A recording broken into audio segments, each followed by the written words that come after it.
स्वागत है आपका हमारे YouTube चैनल आवाज़े अदनान पर। उम्मीद करता हूं आप सब बहुत अच्छे होंगे।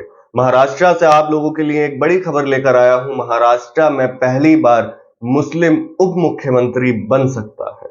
जी हां, आपने सही सुना। असदुद्दीन ओवैसी साहब अक्सर यही बात कहते हैं कि ये लोग आप वोट देना जानते हैं, ये लोग वोट लेना जानते हैं, पर आपकी हिस्सेदारी देना नहीं जानते। अपनी हिस्सेदारी लो। आप जैसा कि जानते हैं कि महाराष्ट्र के अंदर ऑल इंडिया मजलिस इत्तेहादुल मुस्लिमीन बहुत मजबूत है और इस बार बहुत मजबूती से चुनाव भी लड़ रही है। तो कांग्रेस को ये डर सता रहा है कहीं उनका खेल ना बिगड़ जाए।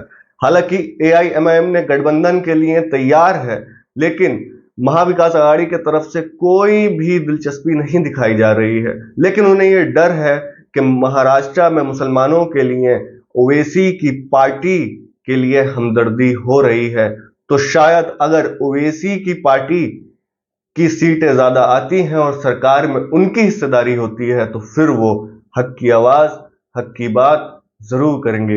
एक न्यूज़पेपर में ये खबर छपी है, मैं आपको पढ़कर सुनाता हूं और मैं वो भी दिखाऊंगा। सुने, ये थोड़ा लंबा हो सकता है लेकिन पूरी वीडियो देखना, एंड तक आपको समझ में आएगा। महाराष्ट्र में पहली बार बनेगा मुस्लिम deputy chief minister. Uddhav Thackeray और शरद पवार ने भी अपना ग्रीन सिग्नल दिया। हरियाणा विधानसभा में मिली शिकस्त के बाद कांग्रेस ने महाराष्ट्र के लिए नया फॉर्मूला तैयार किया है। मुस्लिम वोटर्स को लुभाने के लिए डिप्टी सीएम का पद मुस्लिम कैंडिडेट को दिया जाएगा। दूसरी तरफ कांग्रेस अब महाराष्ट्र में ज्यादा मुस्लिम उम्मीदवार को सीट देने का प्लान भी बना रही है। अब ज्यादा सीट भी दी जाएंगी। समझ रहे हैं ना आप कि ज्यादा सीट भी देने का प्लान बन रहा है, क्योंकि अक्सर मुसलमानों को ज्यादा सीट नहीं दी जाती हैं, उनकी क़यादत को कम कर दिया जाता है। कांग्रेस की उद्धव ठाकरे और शरद पवार के साथ इस बात पर चर्चा हुई है। सूत्रों के मुताबिक दोनों नेता इस मुद्दे पर राजी हैं। दोनों नेता राजी भी हो गए। राहुल गांधी के करीबी नेता इस बैठक में शामिल हुए थे। इस मीटिंग में वक्फ बोर्ड कानून का विरोध करने पर भी सहमति हुई। वक्फ बोर्ड का कानून जो था उसका विरोध करने के लिए भी सहमति हो गई। शिवसेना उद्धव ठाकरे साहब वाली, कांग्रेस एनसीपी शरद पवार साहब वाली राजी हैं। मुस्लिम मतदाता को आकर्षित करने के लिए महाराष्ट्र में उर्दू भाषा अनिवार्य करने का आश्वासन भी दिया है। बताओ, महाराष्ट्र में उर्दू भाषा को अनिवार्य करने का आश्वासन भी दिया जा रहा है। हरियाणा में कांग्रेस ने कम मुस्लिम उम्मीदवारों को मैदान में उतारा। मैंने कहा ना, क्या कांग्रेस कम मुस्लिम उम्मीदवारों को मैदान में उतारती है, मगर सारे मुस्लिम उम्मीदवार जीत गए। तो मुसलमान तो वोट देना जानते हैं, सपोर्ट करना भी जानते हैं, तो सारे मुस्लिम उम्मीदवार जीत गए। जितने कांग्रेस ने उतारे थे वो सारे के सारे जीत गए। यही गलती महाराष्ट्र में कांग्रेस सुधारना चाहती है। मुंबई में उद्धव ठाकरे को जो मुस्लिम वोटर्स का सपोर्ट मिला है, उस वजह से उनका रवैया बहल गया है।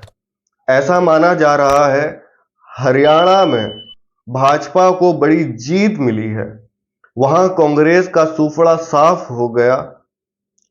कांग्रेस को अब महाराष्ट्र विधानसभा की चिंता सता रही है। कांग्रेस को अब महाराष्ट्र विधानसभा की चिंता सता रही है कि कहीं यहां पर भी हमारा सूफड़ा साफ ना हो जाए। आप जानते हैं कि ओवैसी की पार्टी एआईएमआईएम महाराष्ट्र में मजबूत है। 2014 में भी ये सीट जीते, 2019 में भी 2 सीट जीते और अलग अलग विधानसभा में जीते, और तकरीबन 10 सीट ऐसी थीं जहां पर ओवैसी के पार्टी के कैंडिडेट दूसरी पोजीशन पर आए थे और कुछ हजार वोटों से हार गए थे। लेकिन अब इतनी मेहनत से चुनाव लड़ा जा रहा है वहां पर कि शायद ज्यादा सीट जीत भी सकती है। तो आगे सुने आप। हरियाणा में ओबीसी और दलित समुदाय ने कांग्रेस से पल्ला झाड़ा है। इसके चलते कांग्रेस ने अब मुस्लिम समुदाय पर ज्यादा ध्यान देना शुरू किया है।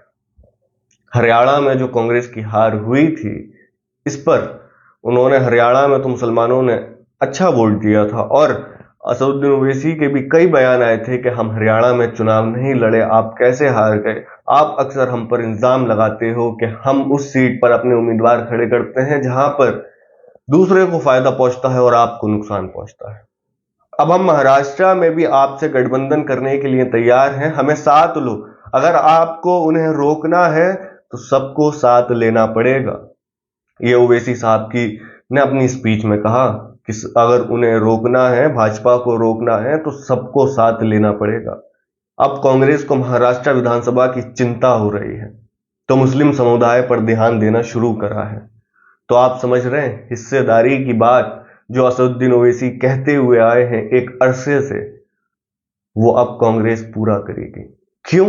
क्योंकि उन्हें ये डर सता रहा है कि अगर एआईएमआईएम जीत गई, महाराष्ट्र में मजबूत है पहले से, और 10 से 15 सीट आ गई और हमें सरकार में हिस्सेदारी देनी पड़े, तो एआईएमआईएम का कोई ना कोई मंत्री होगा। फिर आप जानते ही हैं कि एआईएमआईएम के नेता बेबाकी से बात रखते हैं, बेबाकी से बोलते हैं, गरीबों मजलूमों के मुद्दे पर बात करते हैं और हक की आवाज को उठाना जानते हैं।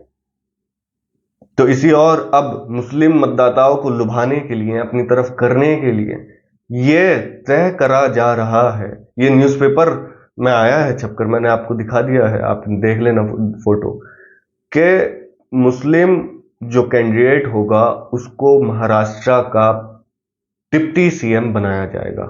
और अगर ऐसा होता है तो मुस्लिम डिप्टी सीएम महाराष्ट्र में पहली बार बनेगा। जी हां, पहली बार बनेगा ये मुस्लिम डिप्टी सीएम, अगर ऐसा होता है। तो अब आप मुझे बताएं कि आप किसके साथ हैं, एआईएमआईएम के साथ हैं या फिर महाविकास आघाड़ी जो कि कांग्रेस पार्टी, शरद पवार साहब की एनसीपी, उद्धव ठाकरे साहब की शिवसेना और समाजवादी का गठबंधन है, उनके साथ हैं, या असदुद्दीन ओवैसी की पार्टी ऑल इंडिया मजलिस इत्तेहादुल मुस्लिमीन के साथ हैं। आप लोग मुझे कमेंट करके बताएं। अगर वीडियो पसंद आई हो तो चैनल को जरूर सब्सक्राइब करें, वीडियो को जरूर लाइक करें।